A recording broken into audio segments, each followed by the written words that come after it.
look at Part 1. Part 1. You will hear a parent discussing his son's school report with his tutor. First, you have some time to look at questions 1 to 6.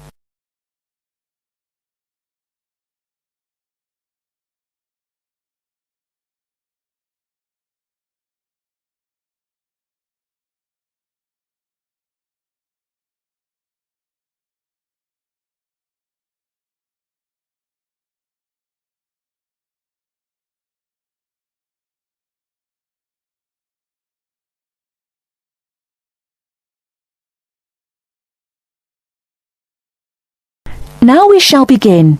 You should answer the questions as you listen, because you will not hear the recording a second time. Listen carefully and answer questions 1 to 6. Good evening, Mr. Jameson. Please sit down. Good evening. Now, about my son Stephen's report. Yes, just a minute. Yes, now, what class is he in? Oh, yes, 4E. No, 4A, isn't it? Yes, that's right. Has he improved this year, Mrs. Hargreaves? Yes, I think overall, yes. Mind you, there is still room for more improvement in some subjects. Let's see. Maths. Well, the major problem here seems to be his algebra. Apart from that, he's doing much better. Could you help him with this, Mr. Jameson? Well, to be honest, it wasn't really my best subject at school either. But the overall exam result was encouraging. 60%. Yes, and history, I seem to remember a bad report for this last year. Well, he lacks concentration in the class, and of course this makes it difficult to remember things like dates and names, and a memory is quite useful in a subject like this. Oh dear. Well, I'll have a word with him when I get home and see what we can do to improve that. And music. Music, yes. Is he still having guitar lessons? Yes, every Monday after school. His music teacher has commented that he doesn't seem to be taking them very seriously.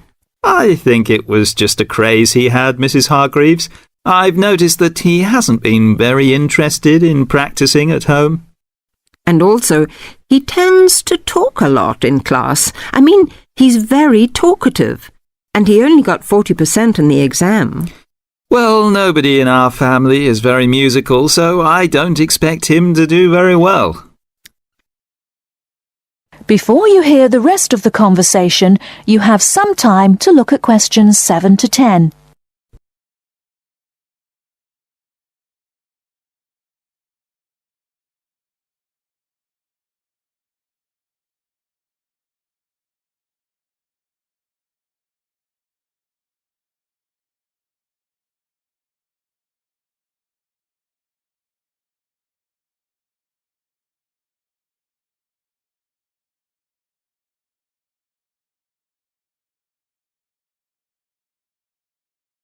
Now listen and answer questions 7 to 10. Looking at his geography result, though, there has been considerable improvement, 64%. Yes, I remember him working at home a lot for some sort of project or something on... now, where was it? India, I think? No, on China. Yes. And it was an excellent piece of work. I saw it myself and was very impressed. And his art classes have also been going better this year. Yes, he became very interested in pop art after the school and went to the local art gallery to see the pictures there. His bedroom wall is covered with posters from the shop. Yes, and 58% is not bad for his exam result, considering how low it was last year. And now French. It seems that he has really taken to speaking a foreign language. We hoped he would, because it's important to know another language these days, isn't it? Yes, quite. That's why we paid for him to go to France last Easter, so he could practice more. Well, it seems to have done the trick. 80% is a very good mark. Now, Mrs. Hargreaves, I'd just like to ask you one more thing about... That is the end of part 1. You now have half a minute to check your answers.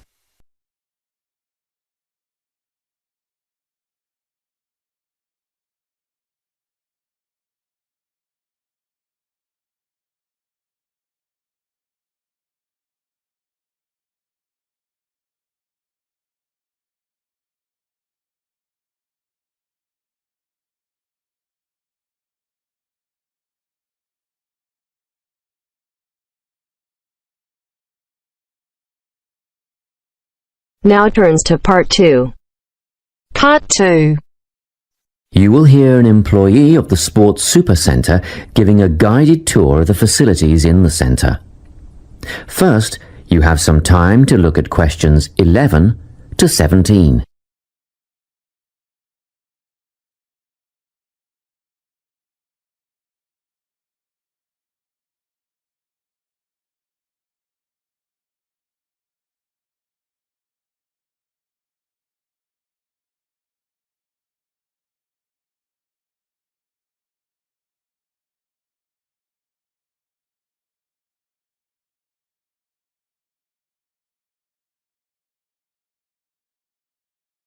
Listen carefully and answer questions 11 to 17.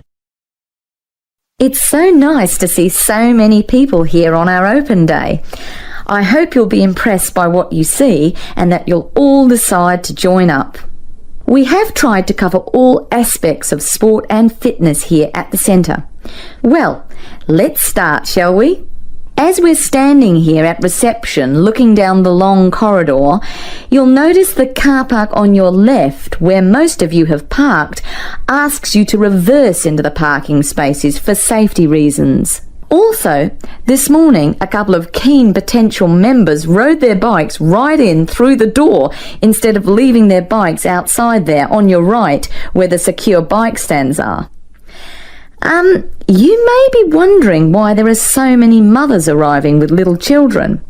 As we proceed, you'll see that this first room on your right is a creche, where you can leave your little ones for up to 2 hours and they'll be expertly supervised while you work out. After the creche, on the same side of the corridor, is the male locker room with showers, spa and sauna. Opposite that, on your left, there's a staircase leading to the mezzanine floor. You'll not only get a great view out over the playing fields, but you'll also find a coffee shop and snack bar selling a range of wholesome food and drinks, protein shakes, fruit smoothies, that kind of thing. We won't go up the stairs at this point. I'll give you some time later when you can explore at your leisure.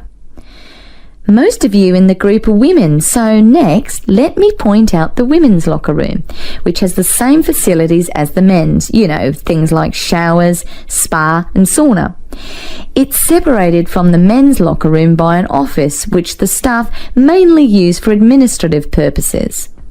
As we move on the same side of the corridor as the stairs, you'll see the entrance to the main hall, where they hold yoga classes, aerobics and so on. On the wall here, there is a timetable of all group classes and it is updated regularly. Now, opposite the hall is the gymnasium itself. Go ahead, have a look. Impressive, isn't it? Very spacious, light and airy with all the most modern equipment. As we continue down the corridor past the main hall, on the same side, there is a conference room. This is mainly used when the centre is hosting a big sports event of some kind. It gives the officials a quiet place to gather and have meetings and so on. You'll have seen the 400-metre athletics track on your way in beside the car park. We have some pretty big athletics conventions here. Well, after a strenuous workout, I bet there's nothing you'd like more than a swim in the aquatic complex. But first, these rooms on our right are all part of the sports medicine clinic, where you have access to a doctor, physiotherapist, massage therapist, podiatrist, and even a sports psychologist if you need one. Of course, you'll need to make appointments, but if you have any questions, just pop in and see the clinic receptionist and she'll help you out. OK, let's go through the turnstile ahead of us. And here we are, in the aquatic centre.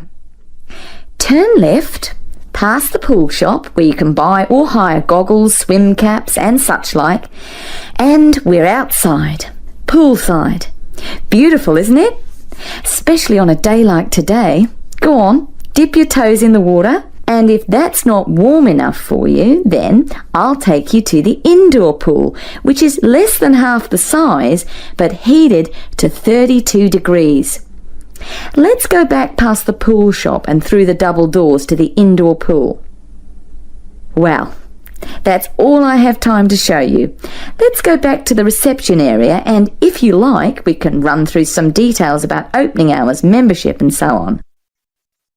Before you hear the rest of the talk, you have some time to look at questions 18 to 20.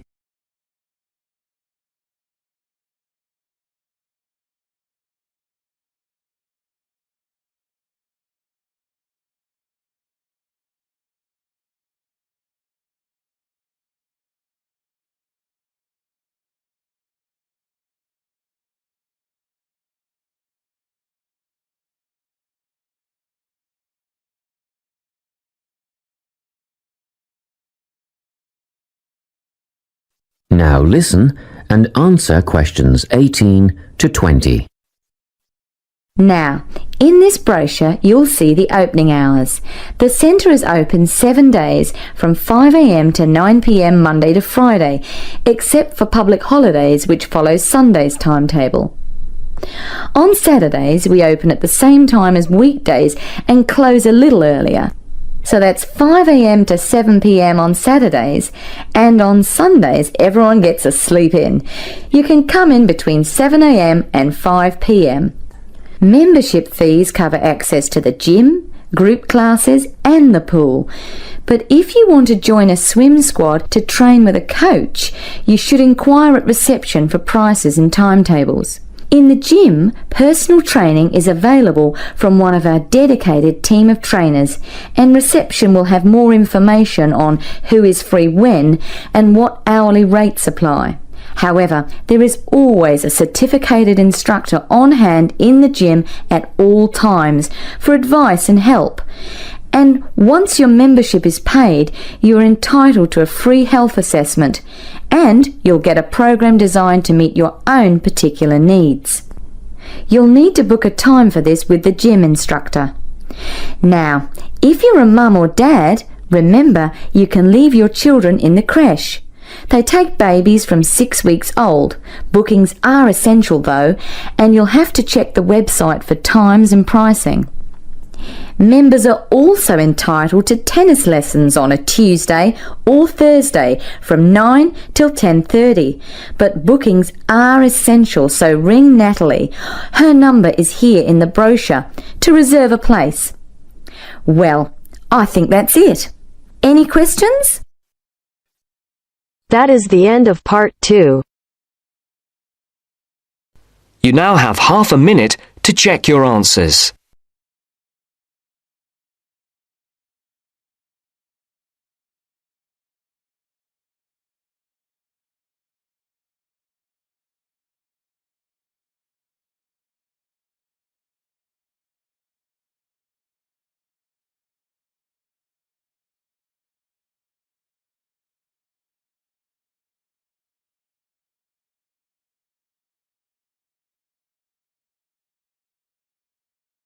Now turns to part 3. Part 3.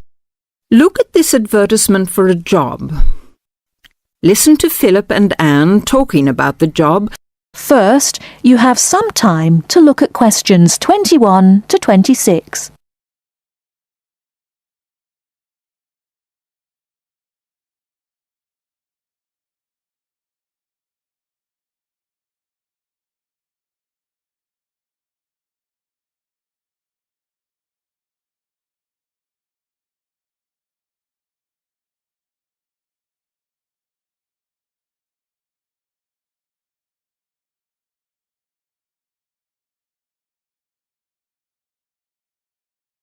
Now listen carefully and answer questions 21 to 26. Look, here's one that might interest you. What is it? Are you sure? The last one you sent me off to was a disaster. Yes, look. It says they want a junior sales manager, and it looks like it's a big international company. That'd be good. You might get to travel. What kind of company is it, though? Let's see. Yes, it's a textile company that seems to import from abroad. That's odd, isn't it? What else? They say the salary is really good. They operate a system of paying you a basic salary and then offering sales commission on top of that. They say it's high. And, oh look, they give you a car to travel round in. Gosh, that's not bad, is it? Do they say anything about experience? Let's see. No, they want someone young with ambition and enthusiasm. Oh yes, they want graduates, so that's okay. You've been to university. Now what else? Let's see. There must be some catch. No, the only thing is you have to travel. But then that's what the company car's for. Oh, and you have to be able to get on well with other people, because it says you have to be good in a team. Perhaps I'll have a closer look at that one. Before you hear the rest of the talk, you have some time to look at questions 27 to 30.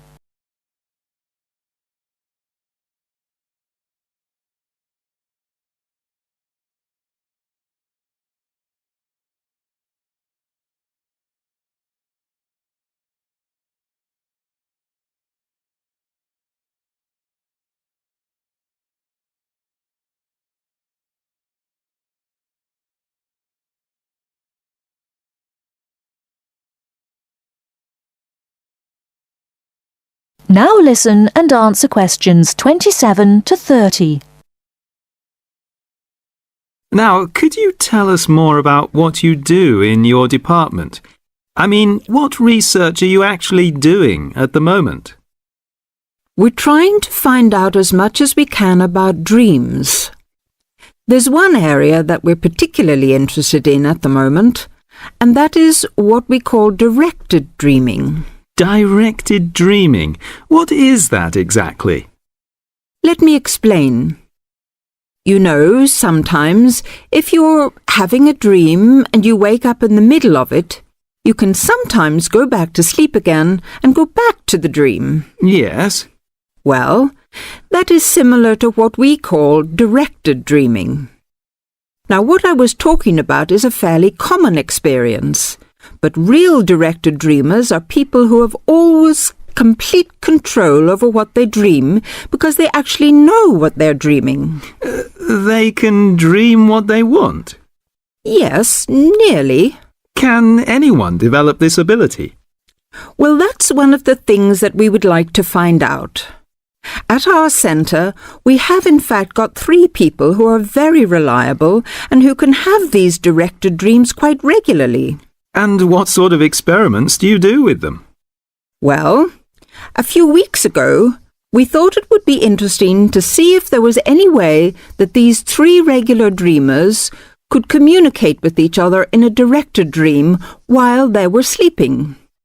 So one night, we arranged for them all to stay at the centre. Then we asked the 3 of them, there were 2 men and a woman, we asked them all to go to a pub that they all knew quite well, down by the river, and asked them if they started dreaming to go down there and try to find each other. In the dream? Or 3 dreams? Yes, so they all went off to sleep, and the next morning we interviewed them all separately and asked them what they had seen. The 2 men had had dreams and could remember them, and they both said that they had been to the pub and had seen each other and had had a talk. But also, both of them said that they hadn't seen the woman, and we thought that was a bit odd. And then we talked to her, and she told us that she hadn't had a dream at all that night. or she couldn't remember it anyway. Fascinating. So both of the men said she hadn't appeared in their dreams, and that was because she hadn't in fact been dreaming. Yes, though of course it could just be a coincidence. But that's the kind of thing that we're trying to find out more about. Well, thank you very much, Dr. Border. It's been fascinating talking to you. Thank you. That is the end of part 3. You now have half a minute to check your answers.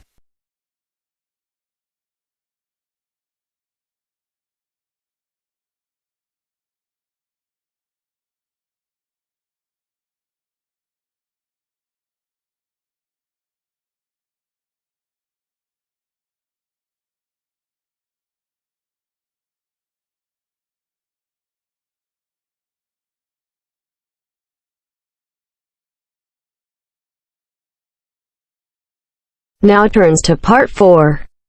Part 4. You will hear a talk on the topic of time perspectives. First, you have some time to look at questions 31 to 40.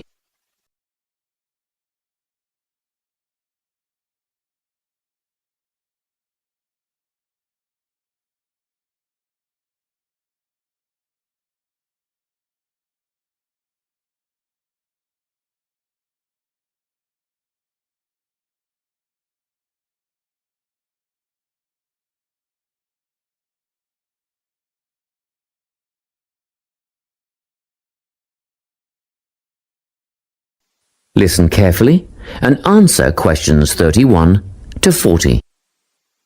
Today, I'm going to be talking about time.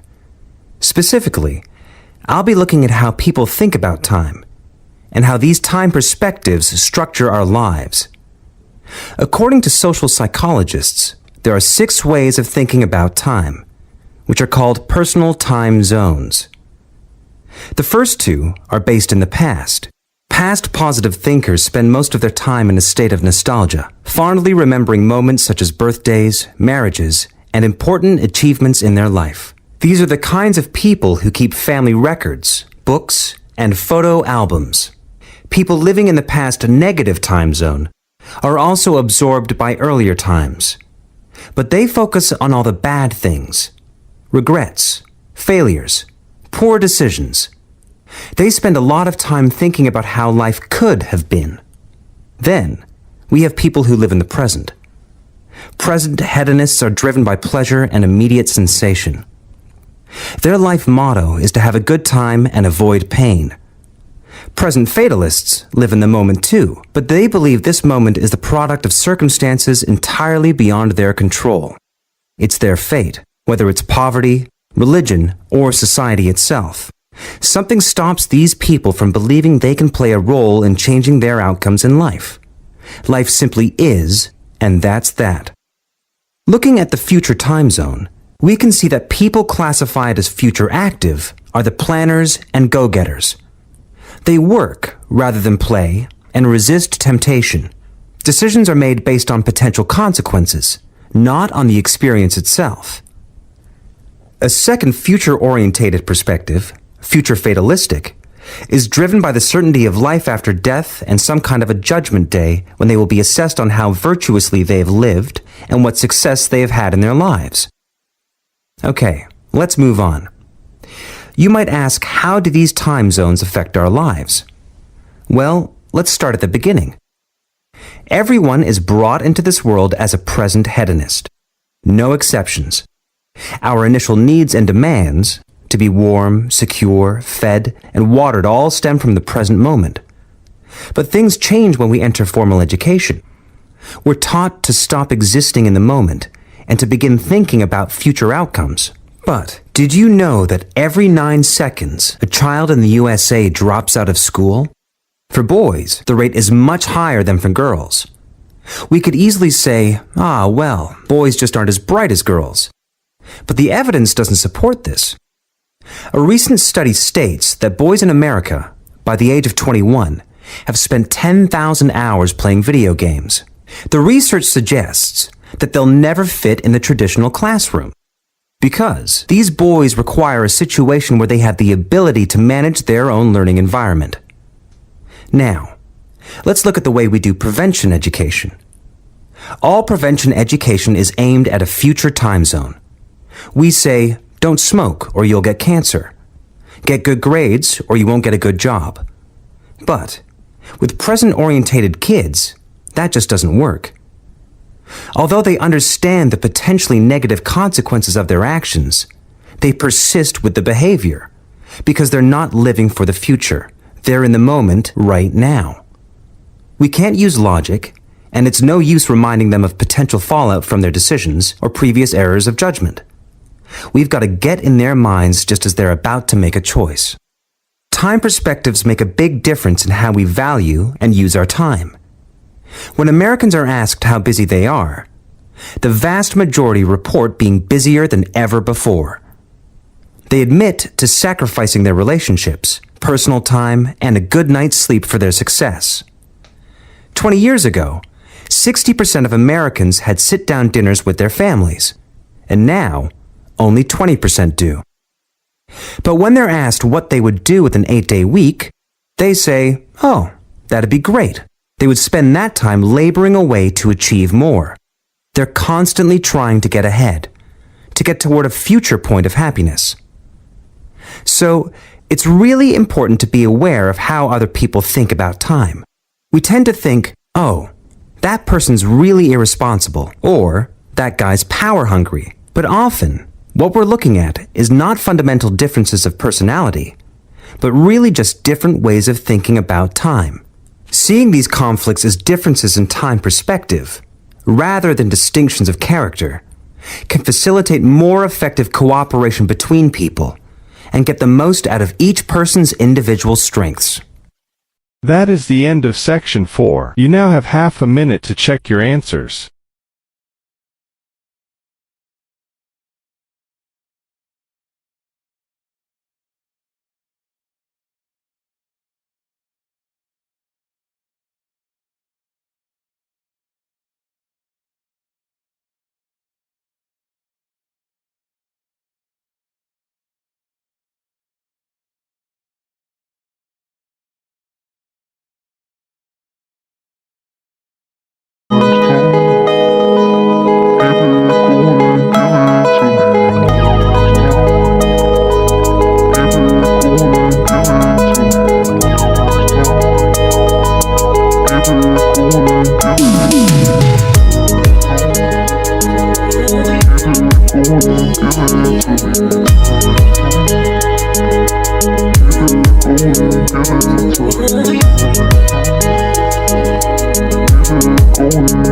Give it to me.